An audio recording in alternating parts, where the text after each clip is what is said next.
నమస్తే శశికాంత్ గారు. నమస్తే ఉష గారు. నిన్న మనం ఒక న్యూస్ చూసాం సార్. మదనపల్లి నీరుగట్టు వారిపల్లి అనే గ్రామంలో తల్లిని ఏ రకంగా అంటే ఆస్తి ఇవ్వలేదనే ఒకే ఒక్క దాంతో అక్కడ మన వీడియోలో మాటలు వింటే కూడా చాలా దారుణంగా బూతులు తిడుతూ చెస్ట్ పైన కడుపులో జుట్టు పట్టుకొని ఈడ్చుకుంటూ ఏంటిది అని అడిగిన తండ్రిని కూడా చంప మీద కొట్టి మంచం మీద పడేసి అసలు నానా హింసకి గురి చేశాడనే చెప్పుకోవచ్చు. అంటే ఎలా సార్ ఆ వీడియో చూడడానికి అసలు చాలా భయం వేసింది. మళ్ళీ రిపీట్ చేయాలన్నా కానీ నా వల్ల అవ్వలేదు. సొంత తల్లిని ఆ విధంగా తన్నాడు అంటే ఏ విధంగా చూడొచ్చు అంటాం. అండ్ దీనికి సంబంధించి సెక్షన్స్ ఏంటి, అంటే ఆ నీచుడికి ఎలాంటి శిక్షలు పడే అవకాశం ఉంటుంది అంటారు. అసలు తాకట్టులో ఉన్న బంగారాన్ని విడిపించి ఆ రోజు ఆన్లైన్ రేటుకే మేము కొంటాం. Sharma gold company. అది నేను కూడా వీడియో చూస్తాం జరిగిందండి. అసలు ఆ వీడియో చూస్తే అసలు ఇప్పుడు మనం కెమెరా ముందు ఉన్నాము, ప్రేక్షకులు చూస్తున్నారు, చిన్నపిల్లలు కూడా చూస్తూ ఉంటారు కాబట్టి నేను తిట్టట్లేదు, కానీ ప్రపంచంలో ఉన్న బూతులన్నీ తిట్టచ్చు, అర్హుడని కూడా చెప్పుకోవచ్చు. ప్రపంచంలో ఉన్న బూతులు ఒక్కటి కూడా వదలకుండా ప్రతి బూతు తిట్టచ్చు వాడిని. ఓకే, వాడి పేరు శ్రీనివాసులు రెడ్డి అంట. ఓకే, వాడు కేవలం తల్లి తండ్రి ఆస్తి పంచిపెట్టేటప్పుడు వీడికి ఇచ్చిన ఆస్తి కాకుండా మిగిలిన ఆస్తి కూడా కాజేయాలని ప్లాన్ చేశాడు. ఆ ఆస్తి సోదరుడి పేరు మీద రాసేసరికి వాడికి ఎక్కడ లేని కోపం వచ్చి ఒక పశువు, ఒక వింత పశువులాగా తయారయ్యి ఆమెని, వాళ్ళ తల్లిని అసలు నార్మల్గా 3rd డిగ్రీ కూడా అలా కొట్టరేమో. పోలీసు వాళ్ళు కూడా ఎవరైనా లోపల పెడితే 3rd డిగ్రీ కూడా అలా కొట్టరేమో, అలా కొట్టాడు. I was shock to see. అసలు విచక్షణం లేకుండా కాలుతోటి ముఖం మీద ఇట్లా, ముక్కు మీద ఇట్లా కొట్టేసరికి ఫుట్బాల్ కొట్టినట్టు కొడితే ఆ తల్లి ఎగిరి అవతల పడింది. తండ్రి ముసలాయన పాపం, ఆయన ఒక రైతు అనుకుంటా, ఆయన మడత మంచం మీద కూర్చుంటే ఎక్స్పెక్ట్ కూడా చేయలేదు తండ్రి. వెంటనే ఇటు తిరిగి మళ్ళీ కాలుతోటి గుండెల మీద, ఏ గుండెల పైన ఆ తండ్రి ఆడిపిచ్చి ఎత్తుకొని పెంచాడో ఆ గుండెల పైన ఈడు ఒక 2-3 ఫీట్ల దూరం నుంచి పరిగెత్తుకుంటూ వెళ్ళి కొడితే ఆ ముసలాయన ఎగిరి అడ్డుపడటం జరిగింది. ఎంత దారుణం చూడండి ఉషా గారు. ఎలా సార్ అంటే ఈ శ్రీనివాసులు రెడ్డి అనే పర్సన్ని అసలు అరెస్ట్ చేశారు అనుకోవచ్చా? మనం 100% అరెస్ట్ చేసే ఉంటారు. అసలు మనం కూడా వెంటనే ఒకసారి పోలీస్ స్టేషన్కి ఫోన్ చేద్దామండి. ఒకసారి వీలైతే, పాసిబుల్ అయితే మీరేమైనా ట్రై చేయండి. తప్పకుండా అండి.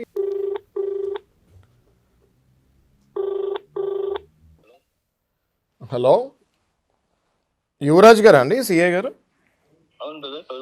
నమస్తే అండి, నేను అడ్వకేట్ శశి మాట్లాడుతాను అండి, హైకోర్టు అడ్వకేట్. అవునండి. గుడ్ మార్నింగ్ అండి. ఇది మదనపల్లి దగ్గర మనము ఇది చూసాం కదా, మనము ఒక కొడుకు తండ్రిని తల్లిని విచక్షణ లేకుండా కొట్టాడు కదా, అది కేసు తీసుకున్నారా అండి యువరాజ్ గారు?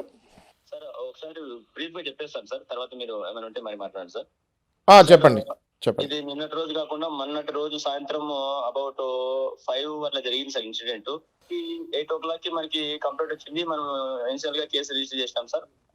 కేసు రిజిస్టర్ చేసిన తర్వాత మనం వాళ్ళని హాస్పిటల్ పంపించినాము. మనం కూడా వాళ్ళకి హాస్పిటల్కి వెళ్ళి ఆ ముసలి వృద్ధ దంపతులకి మనం కూడా ఆ ఫ్రూట్స్ ఇచ్చి, మీకు వాళ్ళకి భరోసా ఇచ్చి, మీకు ఏం కాదమ్మా, వాడిని ఎవరైతే ఉన్నాడో మీ కొడుకు, వానిపైన ఖచ్చితంగా మేము యాక్షన్ తీసుకుంటాము, ఖచ్చితంగా తీసుకుంటామని చెప్పి వాళ్ళు భరోసా ఇచ్చేసి నిన్నటి రోజు కూడా దానికి సంబంధించి అంతా కూడా వైరల్ అయితే మనం కూడా పేపర్లు ఇచ్చినాం. మనం దానిపైన కూడా తీసుకుంటున్నాం. సో దాని గురించి మీరు తీసుకున్నారా, లేకపోతే ఏమైనా సుమోటో మనం ఏమైనా ఫైల్ చేద్దామా అని అనుకుంటూ ఉన్నాము మేము సుమన్ టీవీలో ఇంటర్వ్యూస్తో. అయితే ఒకసారి మాట్లాడదామని చెప్పేసి మీకు ఫోన్ చేసాము. అయితే ఇది ఒకటే అండి యువరాజ్ గారు, సిఏ గారు, ఇందులో వెల్ఫేర్ యాక్ట్ ఒకటి ఉంది కదండి, పేరెంట్స్ అండ్ సీనియర్ సిటిజన్స్. అవును. దాని కింద ఆ సెక్షన్స్ కింద వీడికి 3 నెలలు జైలు పడే అవకాశం కూడా ఉంటుంది కదా సార్? అయితే అవునండి, కరెక్ట్, ఆడియో కాంపిటెంట్ అథారిటీ. దానికి ఇప్పుడు ఇమీడియట్ గా మనం జైలు పంపాల్సింది వాళ్ళని. మనకి ఐదర్ రూల్ సర్టిఫికేట్ గ్రీవ్స్ వస్తే అనేది ఒక యాంగిల్. అవును. తర్వాత ఏమన్నా ఇంకా సెలెక్ట్ చేస్తే ఈ సెక్షన్ కింద రిమైండ్ పెట్టే అవకాశం ఉంది. సెక్షన్ 5 అండి, ఈ వెల్ఫేర్ యాక్ట్ కింద parents and senior citizen section 5 కింద ఈయనని అప్ టు 3 months వరకు జైలుకి పంపించే ఛాన్స్ ఉంటుందండి సిఏ గారు. ఇప్పుడు ఇమీడియట్ గా రిమాండ్ ఇచ్చేది 10 years 7 years అబౌవ్ ఉన్నది కాబట్టి ఏది ఉంది సెక్షన్ అవునవును. ఏది అప్లికేబుల్ అవుతుందో ఒకసారి గైడ్ చేయండి సార్. అంటే ఏం లేదండి, ఇప్పుడు నేను అనేది ఏంటి అంటే బేసిక్గా ఇది మనం సమాజానికి తల్లిని తండ్రిని ఇంత దారుణంగా కొట్టినప్పుడు ఇది గ్రీవియస్ హర్ట్ సెక్షన్ 320 321 నుంచి 325 వరకు అన్నీ కవర్ అవుతాయి. అది కాకుండా అటెంప్టివ్ మర్డర్ కేసు కూడా పెట్టచ్చండి మనము. ఎందుకంటే అతి దారుణంగా కాలుతోటి గుండెల మీద, తలల మీద, ముక్కుల మీద కొడితే వాళ్ళు చచ్చిపోయే పరిస్థితి కూడా ఉంది సిఏ గారు. సో సెక్షన్ 307 కూడా పెట్టాలని నా యొక్క విజ్ఞప్తి. బట్ మీరు డెఫినెట్గా మీ ప్రాసెస్లో మీరు ఇన్వెస్టిగేషన్ చేసుకుంటూ ఇప్పుడు నేను చెప్పింది ఒకవేళ మీరు కన్విన్స్ అవుతే సెక్షన్ 307 పెట్టమని నేను విజ్ఞప్తి చేస్తున్నానండి. తప్పకుండా సార్. ఓకే, ఒక్క నిమిషం అండి. సుమన్ టీవీలో తను మా యాంకర్ గారు ఉన్నారు, తను కూడా మాట్లాడతారు. ఒక్క నిమిషం. సార్ యువరాజ్ గారు, good morning sir. Good morning madam. నేను మదనపల్లి 220 మాట్లాడుతున్నాను. యువరాజు చెప్పండి madam. Thank you sir. First of all అది ఆ కేసుని మీరు యాక్సెప్ట్ చేసి అతన్ని రిమాండ్లోకి తీసుకున్నందుకు. ఆ పేరెంట్స్కి ఏదైతే ఉందో న్యాయం జరగాలి. అది సోషల్ మీడియాలో మామూలుగా వైరల్ అవ్వట్లేదు. అటువంటి పేరెంట్స్కి అలా చేయడం, అలా తనడం అనేది ఏ పేరెంట్స్కి కూడా రాకూడదు. ఇంకొకళ్ళు ఎవరైనా సరే కొడుకులు ఇలాంటి పరిస్థితుల్లో ఇలా చేయడానికి కూడా భయపడేలా శిక్షించాలని మీరు న్యాయస్థానం ఆ పేరెంట్స్కి నిలబడాలని మనస్ఫూర్తిగా సుమన్ టీవీ నుంచి కోరుకుంటున్నాము. థ్యాంక్ యూ సిఐ గారు, థ్యాంక్ యూ సో మచ్.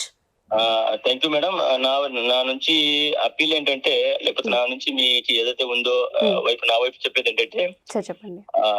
నేను రెస్పాన్స్ అనేది ఏదైతే ఉందో మీరు చెప్తున్నట్టు నేను చేసినాను, బాగా చేశారు సార్ అని చెప్పే కన్నా, నేను కూడా బిహైండ్ దట్ సిఐ కన్నా ముందు నేను కూడా ఒక తల్లిదండ్రులు కొడుకునే.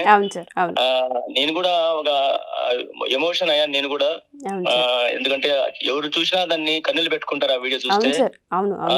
కర్కశం యూనిఫామ్ ఉన్నా కూడా బిహైండ్ దట్ నేను కూడా ఒక తల్లిదండ్రులు కొడుకునే. కాబట్టి ఎవరికైనా యూనిఫామ్ అనేది మోటివ్ కాదు, యూనిఫామ్ అనేది కాదు.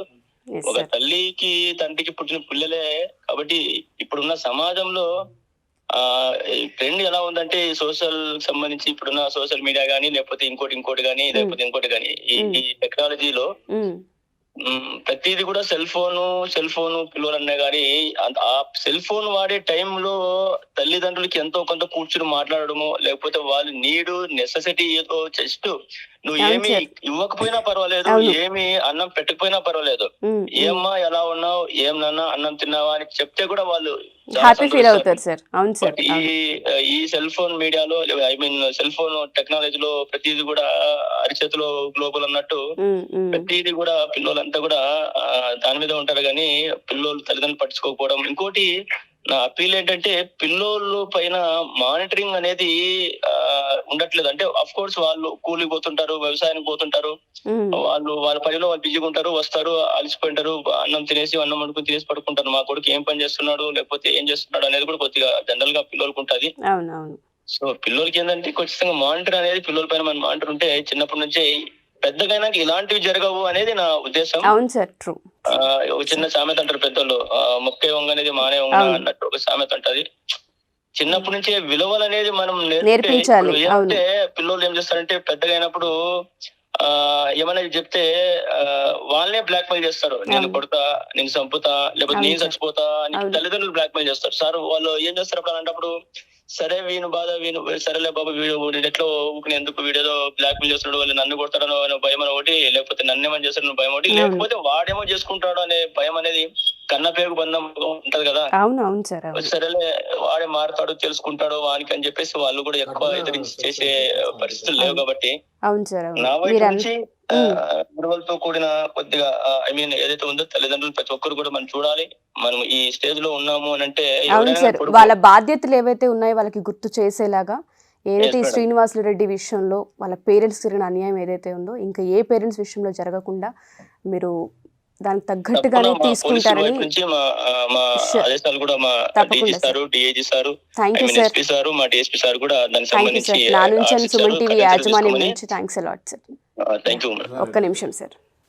యువరాజ్ గారు, నేను అడ్వకేట్ శశి అండి. ఇది యువరాజ్ గారు, మీరు డెఫినెట్గా మీ బాధ్యతలు ఏదైతే ఇప్పుడు చెప్పారో నాకు చాలా ఆనందంగా ఉంది. మీరు ఒక మాట అన్నారు, యూనిఫామ్కి ముందు నేను కూడా ఒక కన్న కొడుకుని అని. ఓకే, అది 100% మీరు చెప్పింది చాలా కరెక్ట్ అండి. ఓకే, డిపార్ట్మెంట్లో మీలాంటి వాళ్ళు కూడా ఉన్నారు అని ప్రూవ్ చేసి జనాలందరికీ కూడా ఒక ధైర్యం కల్పించారు మీరు. అంటే నా రిక్వెస్ట్ ఏంటంటే, యాజ్ ఎ అడ్వకేట్ ఇట్లాంటివి మనకు సమాజంలో జరిగినప్పుడు ఇట్లాంటి ద్వారానే మనము మెసేజ్ పంపించాలి సమాజానికి. Okay, Yes, sir. Definitely, sir. ఎందుకంటే ప్రతి ఒక్కళ్ళు ఇప్పుడు ఆంధ్ర తెలంగాణ ఆ 2 రాష్ట్రాల్లో తెలుగు వాళ్ళు ఈ వీడియో వైరల్ అవుతుంది, సంచలనం అవుతుంది. ఇందులో నేను అనేది ఏంటంటే గ్రీవియస్ హర్ట్స్ 320, 321, 326 కాకుండా అటెంప్టివ్ మర్డర్ కూడా వేస్తే ఖచ్చితంగా వీడికి సరైన శిక్ష పడుతుందని నా ఉద్దేశం. ఆయన కొట్టిన కొట్లకి ఆ ముసలి వాళ్ళు తట్టుకునే పరిస్థితి లేదు, గ్యారంటీగా చచ్చిపోయేవాళ్ళు.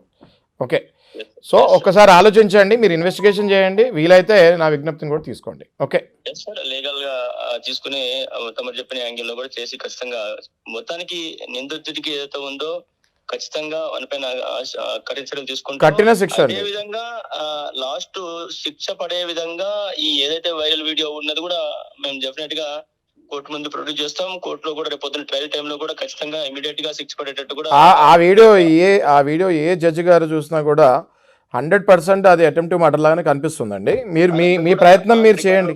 ఆ రికార్డులోకి తీసుకొస్తాం సార్. జడ్జి కోర్టు కూడా సబ్మిట్ చేస్తాం ఎవిడెన్స్ తో. రేపు పొద్దున కూడా మనం ఖచ్చితంగా ఎవిడెన్స్ కూడా బిల్డప్ చేసేసి ఎప్పుడు కూడా అంత ఏ పురుషు కూడా తల్లిదండ్రులు కొడితే ఇట్లా జైలు శిక్ష పడుతుంది, ఇట్లా 10 సంవత్సరాలు 5 సంవత్సరాలు 3 సంవత్సరాలు అనే విధంగా ఒక మెసేజ్ అనేది అది కేవలం నా ఉద్దేశం కూడా అదే యువరాజ్ గారు. రైట్ అండి, థ్యాంక్ యూ వెరీ మచ్. మీరు ఆన్లైన్లోకి వచ్చి మాకు వెంటనే ఇవన్నీ చెప్పినందుకు థ్యాంక్ యూ వెరీ మచ్ అండి. Thank you. So thank you so much. ఎవరైతే మదనపల్లి సిఐ యువరాజ్ గారు ఉన్నారో thanks a lot sir. Details అందించినందుకు, వెంటనే కాల్కి రియాక్ట్ అయ్యి మాకు స్పందించినందుకు థ్యాంక్స్ ఎ లాట్ సార్. మీరు అన్నట్టుగానే నేను ఈ ఇష్యూ పైన మాట్లాడాలనుకున్నాను. మీరు వెంటనే ఈ ఇష్యూని సీరియస్గా తీసుకుని మదనపల్లి పోలీస్ స్టేషన్ వరకు ఎంక్వైరీస్ చేసి ఆ కాంటాక్ట్ నెంబర్ తీసుకొని కాల్ చేసి లైవ్లో డీటెయిల్స్ ఇప్పించినందుకు థ్యాంక్స్ ఎ లాట్. అండ్ పేరెంట్స్కి సంబంధించిన రైట్స్ ఏంటి, ఒకసారి ఆ రైట్స్ గురించి మాట్లాడదాం సార్. నేనేమంటానంటే ఉషా గారు, ఇప్పుడు చదువు రానివారు వింత పశువు అని అంటున్నారు. ఇప్పుడు చదువు అది ఒకప్పుడు, ఇప్పుడు చదువుకున్న వాళ్ళు కూడా ఇలా బిహేవ్ చేస్తున్నారు. మరి వాళ్ళని విచిత్ర పశువు అనొచ్చు. ఓకే, ఏదైనా రెండిట్లో ఒకటి మాత్రం ఉంది, పశువు అన్నది. పశుతత్వంతో వీళ్ళు తల్లిదండ్రుల పట్ల అంత మానుషంగా కొడతారా ఎవరైనా? ఇప్పుడు నేను కూడా మీరు చెప్పగానే ఇమీడియట్గా పోలీస్ స్టేషన్ ఎందుకు చేస్తాం జరిగిందంటే యాక్షన్ తీసుకున్నారా లేదా యాజ్ ఎన్ అడ్వకేట్ మనం మరి సుమోటో కింద కోర్టులో ఫైల్ చేద్దామా అన్నట్టు నేను అనుకున్నాను. అయితే మదనపల్లి ఎవరైతే సిఐ యువరాజ్ గారు ఉన్నారో 100% నేను అభినందిస్తున్నాను. ఆయన చెప్పిన మాటలు కూడా చాలా బాగున్నాయి. నేను కూడా కొడుకునేనండి, నాకు తెలుసు అని సమాజానికి సందేశం ఇవ్వాలి. అందుకే నేను అటెంప్టివ్ మర్డర్ కేసు పెట్టమని చెప్తాను. సెక్షన్ 307. ఓకే, అది కాగ్నిజబుల్ అఫెన్స్, అది అప్ టు 10 years కాబట్టి 100% ఈయనని ఇమీడియట్గా జైలుకి పంపించేస్తారు, బెయిల్ కూడా ఇవ్వరు. ఓకే, ఓన్లీ గ్రీవియస్ హర్ట్ పెట్టారనుకోండి, అది స్టేషన్ బెయిల్లోనే బయటకు వచ్చేస్తాడు మళ్ళీ. ఓకే, సో 100% ఇది వీడియో చూసిన ఎవరైనా ఈ వీడియో చూసిన అంత పెద్ద ముసలాయనని కాలుతోటి, ఆ కాలు ఏంటి మారణాయుధంలాగా ఉంది ఆ కాలు. ఓకే, అంత స్ట్రాంగ్ ఫెలో, ఆ కాలుతోటి గుండెల మీద పడితే నార్మల్గా హెల్తీగా ఉన్న పర్సన్ కూడా చచ్చిపోతారు. ఆ ముసలాయన బతుకున్నాడో మరి పరిస్థితి ఎట్లుందో మనకు తెలియదు. ఖచ్చితంగా ఇది అటెంప్టివ్ మర్డర్ కింద. అదే నేను రిక్వెస్ట్ చేశాను సిఐ గారిని. నాకు తెలుసు ఆయన కూడా ట్రై చేస్తా అంటున్నారు ఎవిడెన్సెస్ తీసుకొని. ఖచ్చితంగా ఆయన మీద అటెంప్టివ్ మర్డర్ పడేటట్టు మనం ట్రై చేద్దాం ఉషా గారు. Sure sir. సో దీనికి ముందుకు సంబంధించిన డీటెయిల్స్ కూడా సిఐ గారితో కాంటాక్ట్లో మనం అప్డేట్ చేద్దాం. ఇది మాత్రం మనం సమాజానికి ఎప్పటికప్పుడు ఈ విశ్లేషణ ఇచ్చుకొని అప్డేట్స్ ఇస్తూ ముందుకెళ్తే కొడుకులు కానీ కూతుర్లు కానీ మనవాళ్ళు కానీ మనవరాళ్ళు కానీ, నేను మీకు చెప్తాను ఇప్పుడు నెక్స్ట్ విశ్లేషణలో మనవాళ్ళు మనవరాళ్ళు కూడా బాధ్యత ఉంటుంది. అమ్మమ్మ తాత పట్ల మనవాళ్ళకు మనవరాళ్ళకు కూడా. మనం ఇప్పుడు విశ్లేషణకి వెళ్దామండి. ఇప్పుడు చూడండి, maintenance and welfare act of parents and senior citizens. Okay, ఈ యాక్ట్ వస్తుంది జరిగిందండి. బేసిక్గా ఈ యాక్ట్ ఎందుకు వచ్చింది అంటే, ఈ యాక్ట్ కూడా ఎప్పుడు పాలసీ రూపుదిద్దుకుంది 1999లోనే, 1999లోనే ఈ పాలసీ రూపుదిద్దుకుంది. కానీ ఇది బయటకు వస్తానికి ఒక 10 ఏళ్ళు టైం పట్టింది. ఓకే, ఇది అప్రూవ్ అయ్యి బయటకు వస్తానికి 10 years టైం పట్టింది. అయితే ఇది ఏం చెప్తుంది, ఈ పాలసీ ఏం చెప్తుంది, ఈ యాక్ట్ ఏం చెప్తుంది అంటే, తల్లిదండ్రులు ఎవరైతే ఉన్నారో, మదర్ కానివ్వండి ఫాదర్ కానివ్వండి, అంతేకాకుండా దత్తత తీసుకున్న తండ్రి కానివ్వండి దత్తత తీసుకున్న తల్లి కానివ్వండి, ఓకే, మదరు ఫాదరు లేకపోతే తాత కానివ్వండి అమ్మమ్మ కానివ్వండి, తాత కానివ్వండి నానమ్మ కానివ్వండి, వీళ్ళందరి బాధ్యతలు పిల్లలవి. ఈ యాక్ట్ చెప్పేది అదే. ఈ యాక్ట్ ఏం చెప్తుంది అంటే, తల్లిదండ్రులు 60 ఏళ్ళు దాటకపోయినా కూడా 50 ఏళ్లలోనే మంచాన పడ్డా, సీనియర్ సిటిజన్స్ వేరు తల్లిదండ్రులు వేరు, 50 ఏళ్ళకే మంచాన పడ్డా కూడా పిల్లవాడు మైనారిటీ దాటి 18 ఏళ్ళు దాటి ఉండి ఉద్యోగం చేసుకొని డబ్బులు సంపాదించే పరిస్థితుల్లో ఉన్నప్పుడు ఖచ్చితంగా వాళ్ళ తల్లిదండ్రులను చూడాలి. లేకపోతే section 5 of welfare of parents and senior citizens act కింద, maintenance and welfare act of senior citizens and parents కింద 100% అప్ టు 3 years జైలు శిక్ష ప్లస్ జరిమానా లేదా 2 పడే ఛాన్సెస్ ఉంటాయి. అయితే ఇది చాలామందికి తెలియదు ఉషా గారు. మనం పెద్దగా సొసైటీలో ఏం చూస్తున్నాం అంటే భార్య భర్త మీద మెయింటెనెన్స్ వేసుకుంటాం చూస్తున్నాము. ఈ భార్య భర్తల మీద మెయింటెనెన్స్ వేస్తామన్నది కామన్ అండి. అదేమి పెద్ద అందరికీ నాలెడ్జ్ రాక్కర్లే. ప్రతి వాళ్ళకి తెలుసు, చదువుకోని వాళ్ళకి కూడా తెలుసు. బట్ చదువుకున్న వాళ్ళకి కూడా తెలియని యాక్ట్ ఇది ఏంటి అంటే welfare and maintenance act of parents and senior citizens. ఇది తెలుసుకోవాలి అందరూ, ఇది ఖచ్చితంగా తెలుసుకోవాలి. ఆ వీడియో ఇవాళ చూస్తే మనందరికీ రక్తం బాయిల్ అవ్వట్లేదా? మనం ఎందుకు చేస్తాం? ఇమీడియట్ పోలీస్ స్టేషన్కి ఎందుకు చేస్తాం మనం ఫోన్? సార్ అరెస్ట్ అయ్యారు, అరెస్ట్ కాకపోతే మనం రంగంలో దిగేవాళ్ళం ఖచ్చితంగా. ఇవాళ సుమన్ టీవీతో పాటు నేను కూడా రంగంలో దిగేవాడిని. ఓకే, అయితే అరెస్ట్ చేస్తాం జరిగింది, అటెంప్ట్ మర్డర్ కూడా పెడుతున్నారు కాబట్టి మనం అక్కడితోటి మళ్ళీ అప్డేట్స్ తీసుకోవచ్చు. ఈ కేసు, ఈ యాక్ట్లో father, mother, step mother, step father, biological ఫాదరే కాదండి, ఎవరైనా దత్తత తీసుకున్నారు, అనాథాశ్రమంకి వెళ్ళి చిన్నప్పుడు పిల్లల్ని అల్లారు ముద్దుగా పెంచుకున్నారు, చదివించారు, రెక్కలు వచ్చాయి వీళ్ళకి, వీళ్ళు వదిలేశారు. పేరెంట్స్ సరే వాళ్ళంతటా వాళ్ళు బతికే కెపాసిటీలో ఉంటే ఓకేనండి, ప్రాబ్లం లేదు. దుర్భర పరిస్థితికి వెళ్ళిపోయి వాళ్ళకి పెన్షన్లు రాక, ఇల్లు లేక, ఉన్నదంతా పిల్లల్ని చదివించి ఆ తర్వాత వీళ్ళు ఇలా కాళ్ళతో కొడతాము, జుట్లు పట్టుకొని ఈడ్చుకుంటాము, తాగి వచ్చి పిచ్చకొట్టుడు కొడతాము, ఇట్లాంటి ఎదవలు ఉంటారు కాబట్టి సమాజం, మృగాలు, పశువులు, ఇల్లు ఇలాంటి వాళ్ళు ఉంటారు కాబట్టి ఈ యాక్ట్ వస్తుంది జరిగింది. ఇది నేషన్ పాలసీ, ఇదేదో మన స్టేట్ కాదు, నేషనల్ పాలసీ. 1999లో ఆల్ ఓవర్ ఇండియా వచ్చింది ఇది.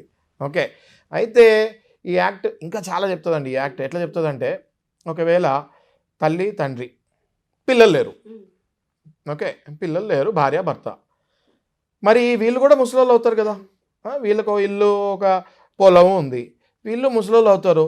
మరి వీళ్ళ పరిస్థితి ఏంటి? పిల్లలు లేరు, ఆస్తులు ఉన్నాయి, మరి వీళ్ళ పరిస్థితి ఏంటి? వీళ్ళని ఎవరు చూసుకోవాలి అంటే ఈ యాక్ట్ ఏం చెప్తుంది అంటే, వీళ్ళకి లీగల్ హెయిర్స్ ఉంటారు. భార్యాభర్తకి పిల్లలు లేనప్పుడు వాళ్ళ ఆస్తులు ఎవరికైతే చెందుతాయో వీళ్ళు చనిపోయిన తర్వాత వాళ్ళ బాధ్యత ఏంటి అంటే వీళ్ళని మెయింటెనెన్స్ ఇచ్చాలి, వీళ్ళని చూసుకోవాలి. ఓకే, ఫర్ ఎగ్జాంపుల్ ఒక భార్యాభర్త పిల్లలు లేరు, అన్న తమ్ముడు వీళ్ళు ఉన్నారు. ఓకే, ఆ సొంత అన్న కానీ సొంత తమ్ముడు కానీ వాళ్ళు చూసుకోవాలి. ఎవరిని? వీళ్ళ ఆస్తులు ఎవరికైతే చెందుతాయో అన్నదమ్ములకి వెళ్తాయి వీళ్ళ ఆస్తి. ఓకే, వాళ్ళు చూసుకోవాలి. అన్నదమ్ములు లేరు, అక్క చెల్లెలు ఉన్నారు, ఆస్తి అక్క చెల్లెలకి వెళ్తుంది, అక్క చెల్లెలు చూసుకోవాలి వీళ్ళని. That act says that. ఇది తెలియదు చాలామందికి. ఓన్లీ ఆస్తులు వెళ్ళిపోతాయి, వీళ్ళు చనిపోయిన, వీళ్ళు ఎప్పుడు చనిపోతారా అని ఎదురు చూసేవాళ్ళు కొంతమంది ఉంటారు. మాకు ఆస్తులు వస్తాయి కదా అని. వీళ్ళు ఏం చేయాలి? వెంటనే ఒక అప్లికేషన్ పెట్టాలి. ట్రిబ్యునల్ ఉంటుంది అక్కడ, ట్రిబ్యునల్. ప్రతి డిస్ట్రిక్ట్కి ఒక ట్రిబ్యునల్ ఉంటుంది, ప్రతి గ్రామంలో ఒక ట్రిబ్యునల్ ఉంటుంది. ఇప్పుడు మనకి ఎట్లా lower court, district court, high court ఉంటుందో, గ్రామానికి ఒక ట్రిబ్యునల్ ఉంటుంది, డిస్ట్రిక్ట్కి అపెలెట్ ట్రిబ్యునల్ ఉంటుంది. ఓకే, మనకేంటి రాష్ట్రానికి అపెలెట్ కోర్టు ఏంటి? హైకోర్టు. అలా డిస్ట్రిక్ట్కి అపెలెట్ ట్రిబ్యునల్ అని ఒకటి ఉంటుంది. అంటే ఈ చిన్న చిన్న గ్రామాల్లో ట్రిబ్యునల్స్ అన్నీ, ఈ డిస్ట్రిక్ట్లో అపెలెట్ ట్రిబ్యునల్, పెద్ద ట్రిబ్యునల్ ఉంటుంది, అప్లికేషన్స్ అన్నీ అక్కడికి వెళ్తాయి. ఓకే, ఈ గ్రామంలో మాట వినకపోతే వీళ్ళు వెళ్ళి ఆ డిస్ట్రిక్ట్లో ఆ ట్రిబ్యునల్ దగ్గరికి వెళ్ళి అర్జీ పెట్టుకోవాలి. ఓకే, పెట్టుకుంటే అక్కడ కలెక్టర్ గారు చూసుకొని, ఓకే మీ ఆస్తులన్నీ వీళ్ళకి వెళ్తున్నాయి, వాళ్ళని పిలిపించి వాళ్ళతో మాట్లాడి మీరు చూసుకుంటారా వీళ్ళని లేదా అని, లేకపోతే మీకు ఆస్తులు రావు, ఆ ఆస్తులు అమ్మేసి మేము వీళ్ళని చూసుకోవాల్సి వస్తుంది అని చెప్తారు. ఓకే, ఇది చాలామందికి తెలియక పాపం వాళ్ళ ఆస్తులు పోగొట్టుకొని వాళ్ళు ఎప్పుడు చనిపోతారా అని వీళ్ళు వెయిట్ చేస్తూ ఉంటారు. సరైన తిండి పెట్టక బయట పడుకోబెడతారు, చలిగాలికి పడుకోబెడతారు. నేను చూశాను చాలామందిని ఊర్లలో, చల్లగాలికి వదిలేస్తే వాళ్ళ చలికి చచ్చిపోతారు కదా, అప్పుడు ఆస్తి వచ్చేస్తుంది. చూడండి ఎంత దారుణం. తిండి సరిగ్గా పెట్టరు. సోడియం ప్రాబ్లం ఉన్న వాళ్ళకి ఏం చేయాలి? కొబ్బరి బొండాలో లేకపోతే ఉప్పు కొంచెం వేయాలి. వీళ్ళు ఏం చేస్తారు? సోడియం ప్రాబ్లం ఉన్న వాళ్ళకి తిండే పెట్టరు. ఓకే, అలాంటివి పెట్టకుండా ఏమవుతుంది? అప్పుడు చనిపోతారు. చనిపోతే ఏమవుతుంది? ఆస్తిలకు వచ్చేస్తుంది. ఇట్లాంటి ఎదవేషాలన్నీ వేసే వాళ్ళకి చెక్ పెట్టడానికే ఈ యాక్ట్ తీశారు, maintenance and welfare of parents and senior citizens అని. ఈ యాక్ట్ ఇంకా కొన్ని విషయాలు చెప్తుందండి. ఈ యాక్ట్లో పర్టికులర్గా పిల్లలే అని కాదు, ఒకవేళ తల్లి తండ్రి ఉన్నారు, పిల్లలు ఉన్నారు, అన్ఫార్చునేట్లీ పిల్లలు ఒకవేళ పెళ్ళిళ్ళు అయిన తర్వాత వాళ్ళకి పిల్లలు పుట్టిన తర్వాత ఈ ముసలి వాళ్ళ పిల్లలు ఎవరైనా పోతే ఇమ్మీడియట్గా మనవాళ్ళు ఎవరైతే ఉంటారో 18 ఏళ్ళు, అంటే మైనారిటీ తీరాలి, 18 ఏళ్ళు దాటిన మనవాళ్ళు ఎవరైతే ఉంటారో, మనవరాళ్ళు ఎవరైతే ఉంటారో, ఆస్తి అంతా వాళ్ళకే కదా వెళ్ళేది. ఆస్తి వెళ్ళకపోయినా కూడా వీళ్ళకేంటి డైరెక్ట్ హెయిర్స్ ఇల్లు, అసలు వీళ్ళకి ఆస్తే లేదనుకోండి అయినా కూడా వీళ్ళు చూడాల్సి వస్తుంది. ఎవరు సొంత పిల్లలకి ఆస్తితో సంబంధం లేదు, ఆస్తి ఉన్నా లేకపోయినా చూడాల్సిందే. ఓకే, ఈ మనవరాలు మైనారిటీ తీరిన తర్వాత సంపాదించే స్టేజ్కి వెళ్ళినప్పుడు ఖచ్చితంగా వాళ్ళ అమ్మమ్మని నానమ్మని వాళ్ళ ఇంకొక సెట్ ఆఫ్ గ్రాండ్ పేరెంట్స్ ఉంటారు కదా, వాళ్ళ నానమ్మని వాళ్ళ తాతయ్యని, ఓకే, వీళ్ళందరినీ కూడా చూడాలి. వాళ్ళకి బాధ్యత ఉంటుందండి. 25 ఏళ్ళు వచ్చేస్తాయి మన వాళ్ళకి, సంపాదించుకుంటూ ఉంటారు. వీళ్ళ డైరెక్ట్ తల్లిదండ్రులు పోతారు, తాత నానమ్మ ఇంట్లో ఉంటారు, లేదా తాత అమ్మమ్మ ఇంట్లో ఉంటారు.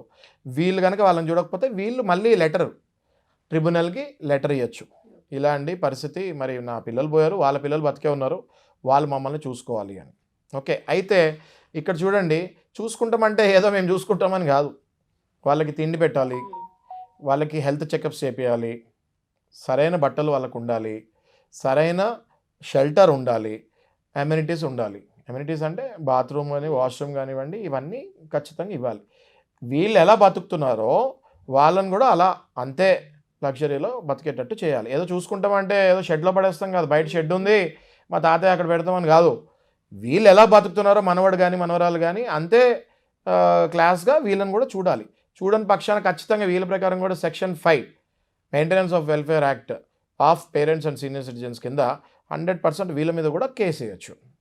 ఓకే, ఇట్లా ఇన్ని యాక్ట్స్ ఇవి ఉన్నాయి. చాలా మంది పేరెంట్స్ కి వీటిపైన అవగాహన లేక పిల్లలతో తన్నులు తింటూ నానా ఇబ్బందులు పడుతూ, అసలు అంటే ఎవరైతే పేరెంట్స్ బయట ఉంటూ ఉంటారో ఆడపిల్లల నుంచి అవ్వచ్చు, కొడుకుల నుంచి అవ్వచ్చు, హింసిస్తున్నారు, మాకు మానసిక హింస ఉంది, మాకు తిండి పెట్టట్లేదు అనే వాళ్ళు ఎవరైతే ఉంటుంటారో మీ దగ్గరకు వచ్చి ఒకవేళ సొల్యూషన్ తీసుకోవాలనుకున్నా లేదా షోలో పార్టిసిపేట్ చేయాలనుకున్నా వాళ్ళకి సపోర్ట్గా కానివ్వండి, మీరు నిల్చునే అవకాశం ఏదైనా ఉంటుంది అంటారా? ఖచ్చితంగా అండి, మనం వీడియో చూసే వెంటనే ఫోన్ చేసాము. అలాంటిది ఇన్ఫాక్ట్ నేను విజ్ఞప్తి చేస్తున్నాను, పిలిపిస్తున్నాను కూడా.